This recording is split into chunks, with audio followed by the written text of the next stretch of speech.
ভাই, আমরা তো নামাজ পড়ে আইলাম, আপনি যে শুয়ে রইলেন নামাজ পড়বেন না? কি সমস্যা ভাই আপনার? কি সমস্যা? ভাই নামাজ হ্যাঁ, আপনার নামাজ আপনি পড়ে আসছেন শেষ তো? আমার নামাজ আমি পড়লে পড়ছি, না পড়লে নাই। আমাকে এতবার ডাকতেছেন কি জন্য? আপনি ঘুম ডিস্টার্ব করতেছেন। ভাই, মাথা ঠান্ডা করেন। আমি শুধু একটা নামাজ পড়লে হবে না, এজন্যই আপনাদেরকে ডাকি।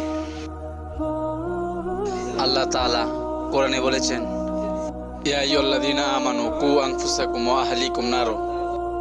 হে ঈমানদারগণ, তোমরা জাহান্নামের আগুন থেকে বাঁচো এবং তোমার পরিবার পরিজনকে জাহান্নামের আগুন থেকে বাঁচাও। ভাই, এই জন্য আপনাদেরকে নামাজের দাওয়াত দিই। আমি একা একা নামাজ পড়লাম এটা তো হবে না। কেন নামাজ পড়বেন না ভাই আপনি? হাদিসে আছে, মিফতাহুল জান্নাতিস সালাহ, নামাজ বেহেশতের চাবি।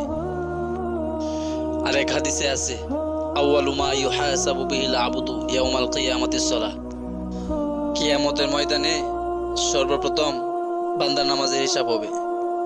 ভাই, আজ থেকে নামাজ পড়েন। আমি যে কথাগুলো বললাম আপনি রাগ করছেন?